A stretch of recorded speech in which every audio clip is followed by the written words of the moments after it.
Just warming up. All right. Chris Profi, musically obsessed. Today, I want to talk about Miles Davis. And I'm going to talk about my favorite period of his, the 1970s. Now, the 1970s, I feel like, are broken up into three segments. You have his studio albums that he came out with, the live albums that he came out with, and then there were some compilation albums that came out as well. If you look at Discogs, there are a whole slew of Miles Davis recordings. I do not have everything. I don't have nearly close to everything that came out in the 70s. But I will show you what I have. It's all CD. The only vinyl album that I have so far of Miles is Brew. So I have it on CD, but I also have it on vinyl. I have a 180 gram pressing of it. And it sounds amazing. So, Brew. What can't be said about Brew and what has already been said about Brew? This came out in 1970. This was a game changer. It changed the face of jazz. Miles Davis, for the fans that he lost by making this album, he gained that many and more. This is what attracted me to jazz over 14 years ago. I had been listening to prog bands like Yes, Gentle Giant, Emerson, Lake and Palmer. And when I put this on, I didn't really notice much of a difference. Miles had really taken that electric sound and brought it to the masses. And I was definitely turned on by this, and I had to get everything that he recorded, or close to everything. So Brew, I mean, it opens up with Pharaoh's Dance. Just mind-bending. This album, put it on, dim the lights, and just take it all in. Awesome. 1971, a tribute to Jack Johnson. Two tunes on here, Right Off and Yesternow. Another great CD. This, of course, came out in 1971. I just love that photo of him on the front there. 1972, On the Corner. This album.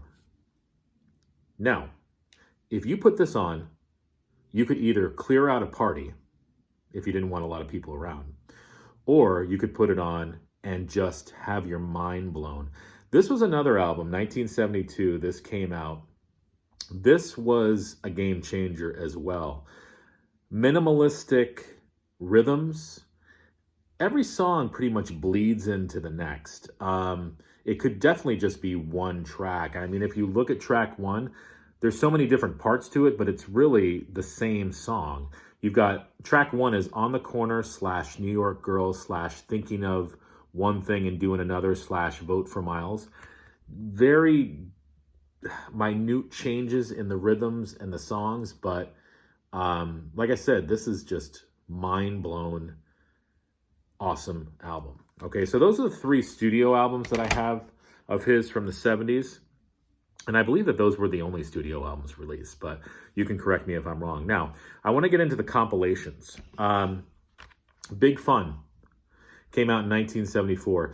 This is a compilation album of recordings from 1969 and 1972. Very, very, very cool record. It was originally a double album, and you've got some long songs. Great Expectations is almost 28 minutes long. Go Ahead John is almost 29 minutes long. So these songs are so cool because you can literally sit down for a half an hour and just listen to Miles blow your mind. What's great about these long songs is it just gives the band and Miles a chance to just take that music and go on a journey and let it breathe and let it grow right before your ears. It's just an awesome, awesome album. So Big Fun, definitely a great compilation album. Coming out in 1974, I believe, as well, is the album Get Up With It. Now, this is a compilation of sessions from between 1970 and 1974. This album actually holds a very special place in my heart because when my daughter was born, She's going to be 14. Actually, she's going to be 15 this coming February. I used to get up early in the morning to bottle feed her at like 2 in the morning or whatever, and I'd pop this baby on. It was lower. I didn't want to, stir the neighbors or, upset her in any way. I mean, how could you upset her by putting Miles on? But the first song on here, He Loved Him Madly, it's over 32 minutes long. That's a long freaking song, but it's such a cool song. Different parts to it. It grows and it varies in sound, and it's just a meandering sort of hypnotic, very cool song. And I remember listening to that at 2:30 in the morning, bottle feeding my daughter. I will never forget. So this album definitely holds a special place in my heart. Very cool album. Love it. Honky Tonk and Rated X. Cool songs. Another compilation album I'm really into is Water Babies. This came out in 1976. This is a compilation album of recordings between 1967 and 1969 from the Nefertiti sessions and the beginnings of In a Silent Way. So that'll kind of give you an idea of what this is all about. Just a cool album. You've got Water Babies, Capricorn, Sweet Pea, Two-Faced, Duel, Mr. Anthony Tillman, Williams Process, and Splash. So I dig this album too. It's got sort of well, like I said, it's from the Nefertiti In a Silent Way sessions, so it's pre Bitches Brew, and but you can hear the changes coming. It's like this music's gonna change. Be ready, Water Babies. All right, now the live albums. If you thought the studio albums were mind-blowing, the live albums are even more mind-blowing. Now, again, I don't have everything, but I'll show you what I have. Live Evil. Look at that cover. It's almost like this woman is going to birth a Miles Davis jam. And that's what she does. This album came out in 1971. Boom. Oh, just dropped the CD. The CD is supposed to be here. You know what happened? That little part right there broke, so the CD doesn't stay in there. I'll have to try to fix that. But it's a double CD, live Miles Davis, 1971. Awesome. This is bothering me. The CD is coming out of the package. Can't have that. Okay, next. 1973, In Concert. Recorded live at the Philharmonic Hall, New York. Look at that cover. 1970s. I mean, that screams 1970s. Look at this band ready to kick your ass. Just amazing. Again, 2 CDs of just mind-blown 70s funk jazz. Now, in 1975, he came out with an album called Argarta. I think that's how you pronounce it. And then in 1976, he came out with Pangea.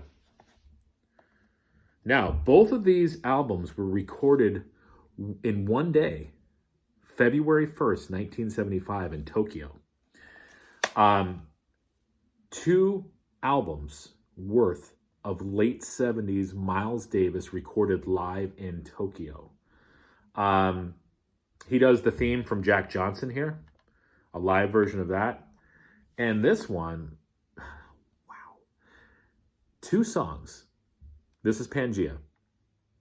I mean, that cover just shows you like, yeah, this is going to be like serious mind-blowing. Disc 1 has 1 song on it, Zimbabwe.